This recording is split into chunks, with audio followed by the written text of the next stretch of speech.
السلام عليكم البنات، كي دايرين؟ بخير على خير. نتمنى تكونوا سانك كي دايرين مع هذا الجو ومع الشتا، الله يدخلها علينا بالنفع.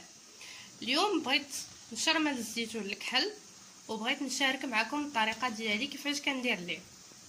ها نتوما البنات، هذا الزيتون الكحل كان قبل عندي وشديته غسلته البارح بالليل، غسلته مزيان وحطيته في الشبكه يتقطر. بات الليل كامل هو كيتقطر حتى ولا ناشف. ها نتوما البنات، مبقى هابط منه حتى شي حاجه. ها هو الزيتون تبارك الله. غنحتاجو قزبر حبوب. هذه العطريه ديال الكفته موجوده عندنا هنا بزاف في قنيطره، سوق الاربعه. هي كتكون فيها المواد الطبيعيه بحال السودانيه، الاعشاب، الاغلبيه كيكون فيها الاعشاب. وهذا القزبر حبوب. وغنحتاجو الحامض مسير والثومه، وبطبيعه الحال الزيت البلديه اللي رقدوا فيها هادشي. وهنايا راه كنزيدو، نسيت ما نقول لكم، راه كنزيدو الكمون، غير انا دابا ما عنديش. طريقه سهله بزاف وبسيطه، وفي نفس الوقت كيجي هاد الزيتون لذيذ بزاف ما كتشبعيش منه. انا غنوريكم الطريقه ديالي ونتمنى تعجبكم. هانتوما البنات، غنشدو هاد الحامض المسير غادي نقردوه.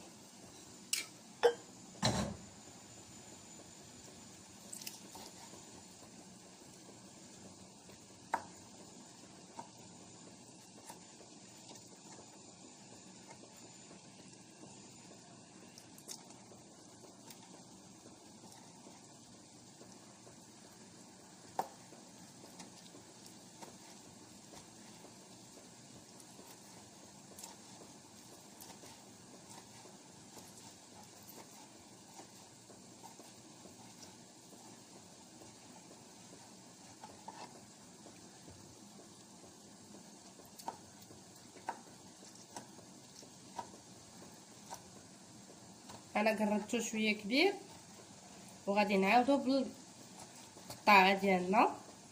انا نوريكم.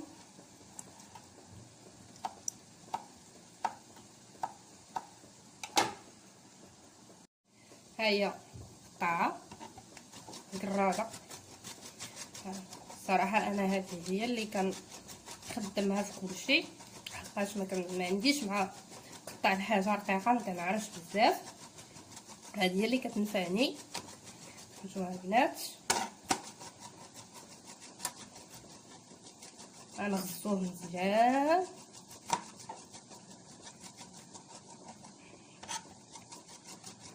بهاد الطريقه وكلات هذه الوالده ديالي.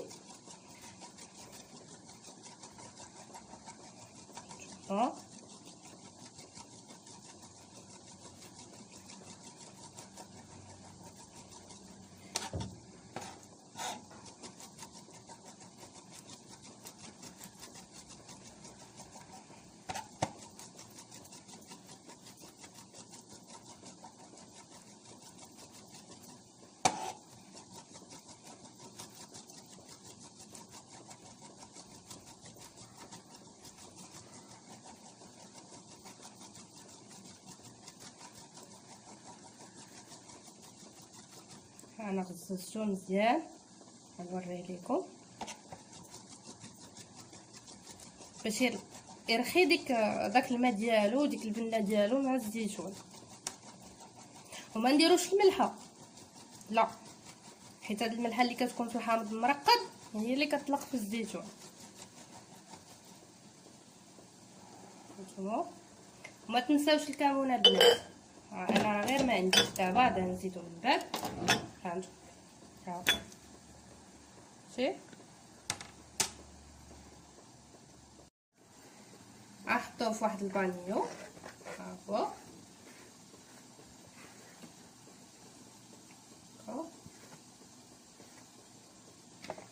ديوه على جنب. من بعد غنحطو الثومه.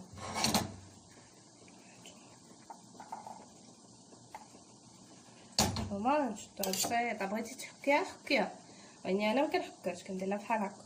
هانتوما البنات، ها هي شي مزيان واللوحه مع داك الحامض.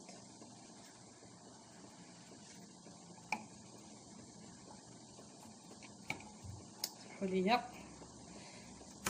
هكا هكا. بغيتي تقلي الثومه قلي، بغيتي تكثريها كل واحد على حسب الذوق ديالو. هانتوما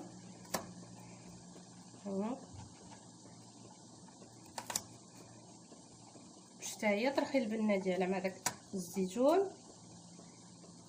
هكا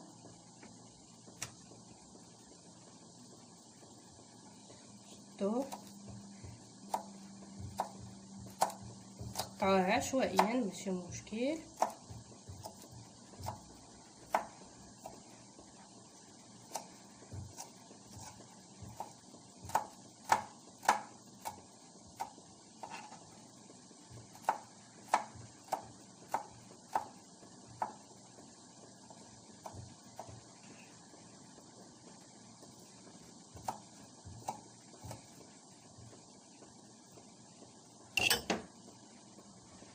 نزيدو على داك الحامض ديالنا.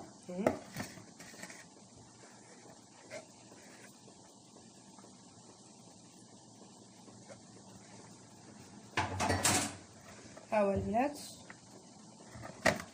ياك.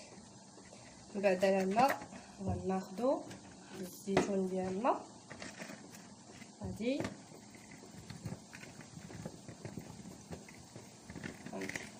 نزيدو على داك الحامض.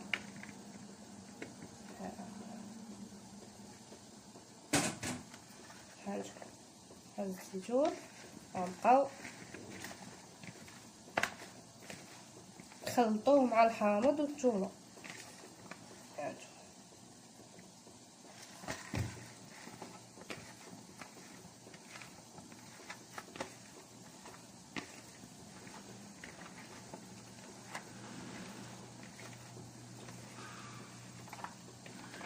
هكا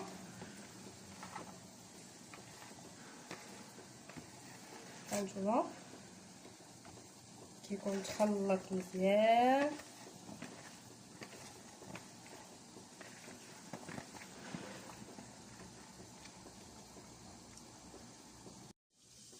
هانتوما ها هو داك الحامض والثومه تخلطوا معاه مزيان. دابا غنشدو غنزيدو له قزبر حبوب.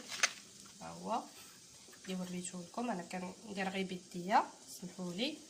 المهم راه كتشوفي عينك ميزان كل قزبر حبوب ما منه حتى شي ضرر، بالعكس فهو مفيد بزاف للكرش، يحيد الوجع وكيدير بزاف د الحوايج. هانتوما العطريه ديال الكفته كل واحد بالقدر، كاين اللي كيبغي يكون حار، كاين اللي كيبغي يكون غير عادي. هانتوما وما تنساوش الكمون، انا غير دابا ما عنديش. هانتوما البنات خلطي بيدك من الاحسن. سمحوا لي انا راه شاده التليفون بيد وكنخلط بيد. هانتوما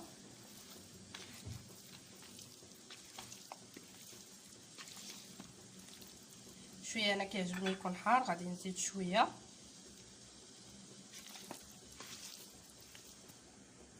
ها هو البنات من بعد ما خلطته مزيان غنجيبو ناخدو واحد السطل صغير، داك السطل ديال الحلوى والقيس ديال الزيتون ديالك كتعرفي فاش تحطيه نتي. غادي ناخدو غنحطو فيه هاد الزيتون وغنغطيوه بالزيت البلديه. انا نوريكم. انا البنات درتو في السطل، ها هو السطل ديالي ياك. غنشد دابا نعمرو بالزيت البلديه غنغطيه. ها هو البنات غطيته بالزيت البلديه.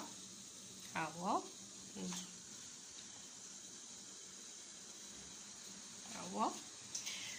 هذيك الزيت البلديه هي كتحافظ عليه وكيبقى مغطي وكيطلق البنه ديالو، ما كيوليش كارم، بالعكس عاد كيولي مزيان اكثر.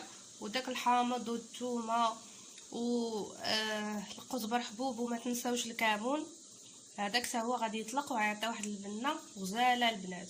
ما غادي يصوف ما حتى شي حاجه، بالعكس غيبقى زوين. ومين تبغيو تجبدوه غتجبديه بواحد المعلقه، غتهزيه غير هو وتخليه. الا بغيتي تكبي غير شويه د الزيت فوق منه وتخلي هذاك الزيت مغطيه باش يبقى محافظ عليه.